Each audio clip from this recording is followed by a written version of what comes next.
talk about one of the greatest poets around the world. In this case is Edgar Allan Poe. As we know, he was one of the best writers at that time. So he wrote many short gothic stories.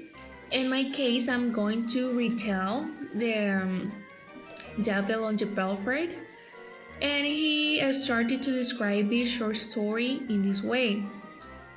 Everybody knows in general way that the finest place in the world is or was the Dutch borough of Bonderboitemitis. And he says that because he knows that very few of his readers who haven't ever paid it a visit. For the benefit of those who haven't, therefore, it will be only proper that if you should enter into some account. And this is indeed the more necessary. He decided to give history of the calamitous event in which have so lately occurred within its limits. And Edgar Allan Poe said in the book that no one who knows him will have a doubt about the duty. As we know, he had the best ability with a rigid impartiality. So, and all that the cautious examination into facts. He started to distinguish by manuscripts and inscriptions the borough of the Bonderboitemitis. The Bonderboitemitis had existed from its origins, touching the derivation of the name of Bonderboitemitis. He confessed with sorrow equality at fault, and also he gave some information about the house of the town council.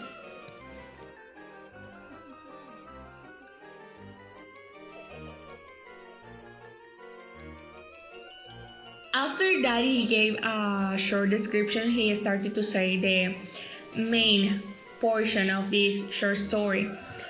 And he described the site of the village were in a perfectly circular valley, about a quarter of a mile in a circumference, and surrounded by a gentle hill, over whose summit the people have never yet ventured to pass to the other side.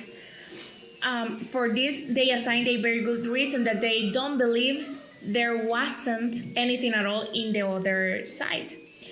In the valley, extended in 60 little houses, which is just 60 yards from the front door of each dwelling. Every house had a small garden with a circular path and a sundial in a 20 garbages. And Edgar Allan Poe said in the book that the buildings were pretty similar, for that the reason was too difficult to distinguish from the other. The style was somewhat old, and they were fashioned. The walls looked like a chessboard upon a great scale, and the floors were of square tiles, the chairs and tables and black-looking wood. And he says that between each gabbage and the timepiece was a little Chinaman with a large stomach with a great round hole in it.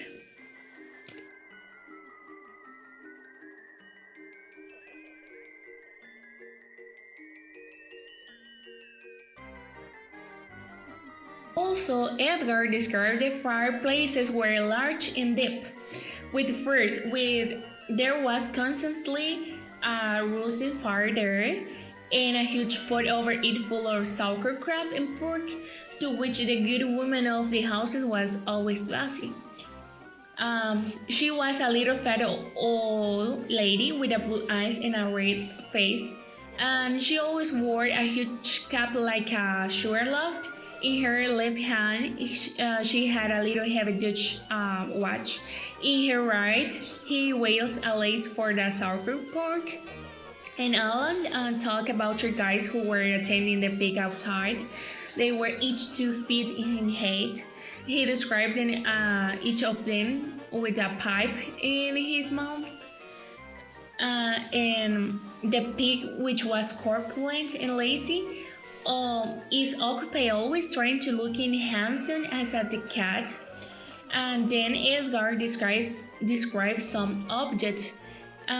These objects were situated in the town council, and the town council was a very little round, oil intelligent man with a big saucer eyes and a fat double chins. After they have some meetings, as I said, they decided to adopt the three special solutions, and I'm going to read it. The first one is that is wrong to alter the good old course of things. The second one, that there is nothing tolerable out of the Wunderboitemitis. And the last one, that they will stick by our clocks and their garbages.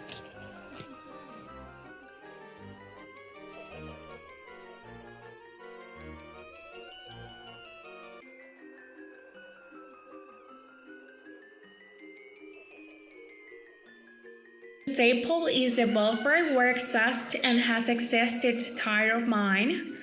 The great clock had 7 faces, one in each of the 7 sides of the sinecures. This clock was heretical from the remote antique. All people who hold sinecure office were held in more or less respect. And as a the Belfryman, Wunderboitametis had the most perfect of sinecures, and also he is the most perfectly respected of any man in the world. And also there have been looked aside among the wise inhabitants that no good can come from over the hills.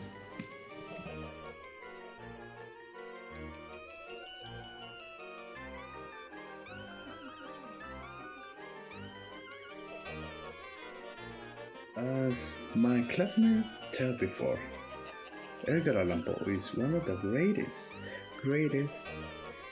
poets in North American literature. Why? This is because he was considered as the father of these creepy or horror short stories. But guess what? He gives you a good imagination in how to develop these interesting stories into your daily life. Why it is like that, you might say. Well, let me tell you that this is gonna be a little bit difficult to explain, but the real thing is that you have to go figurative in every single detail that these kind of short stories can bring. In this one, basically you will see that the devil is going to be having like an interview with humanity, and at the same time the devil is going to be spreading the evilness during a few days, for let's say like that, because here you can reflect about how this evilness can be basically on your life. And why am I saying this? Because this is basically part of your life. Nonetheless, this book is quite interesting at the same time, besides the creepy or the horror parts that it can bring in many of these short stories that he wrote during his life. But this is one of the books that I can believe it is considered as the greatest up to this moment, besides the others, such as The Death of the Red Mask, for example. But this one, The Devil in the Belfry, it is just to figure out how the evilness can be spread as soon as possible, just like this. But guess what? You may behave at the same time. All you gotta do is try to keep your faith and something like that. Besides our acts, our feelings, and our criteria, let's say, that we can have in every single day of our lives. As simple as that.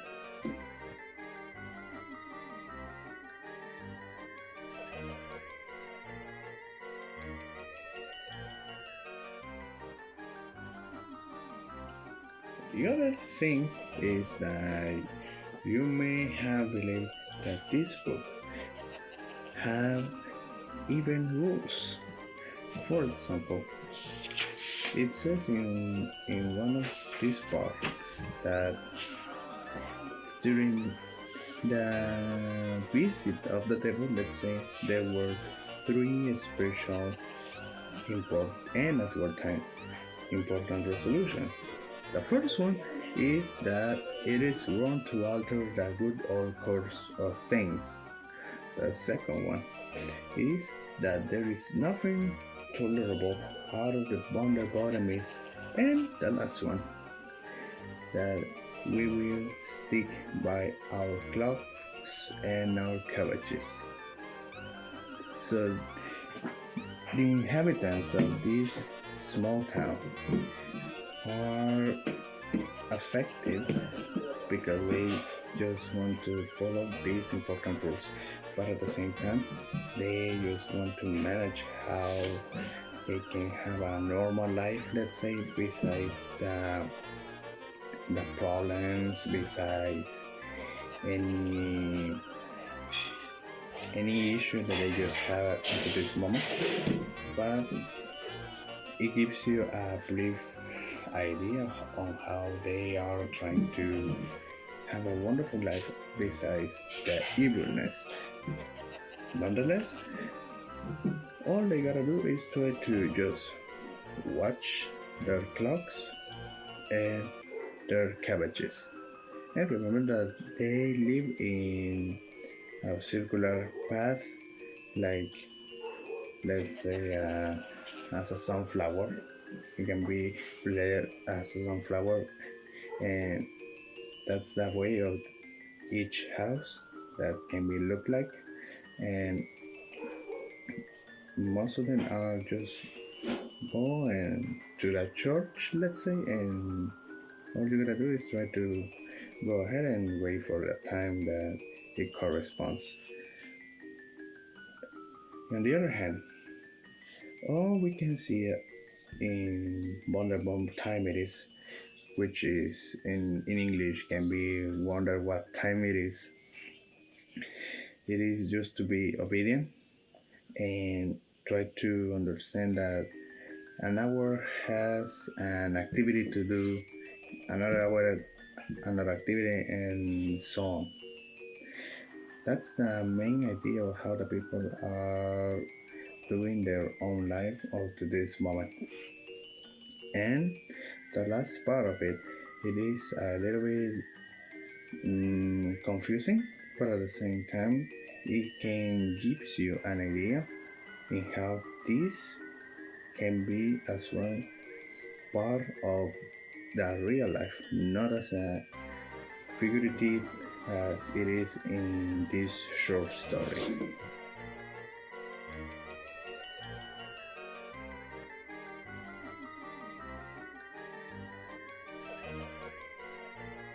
The last thing of all of this is that every single personage in this case, what the character of the devil is trying to go to the 13th hour.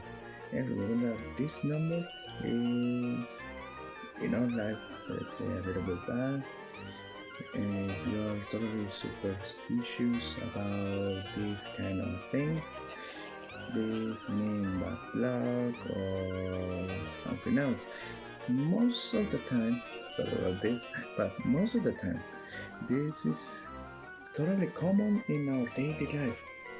Once the clock starts belling, then they start to shouting out loud the rings, let's say, or once the clock is belling, they start to say one, then one, they respond, then two, the others say do, and so on. What are the others?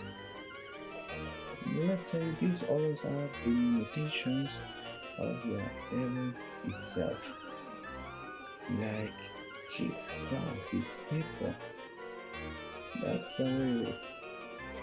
And at the end of this book, you can tell that it's kind of a little bit complicated, even for me. You know that you were doing all of this in front of the devil, and you don't have any idea, you don't have no idea about what happened previously, why this started to be like that, and why the devil was smoking.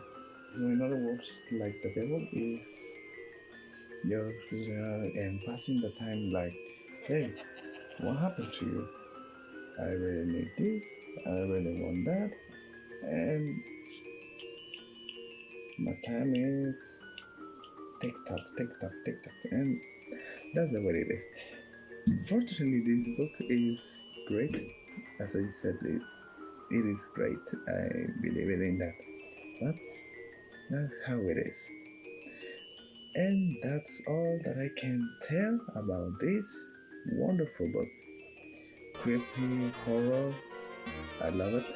But this book gives a very good perspective in how it can be part of your daily life. I'm totally done with this because this is insanity at the beginning, but at the same time it gives you a very good reflection. And I believe that this reflection is that you have to be careful in everything that you are going to do. You have to take the best decision to build your life and to become a very good person. So that's all. Thank you.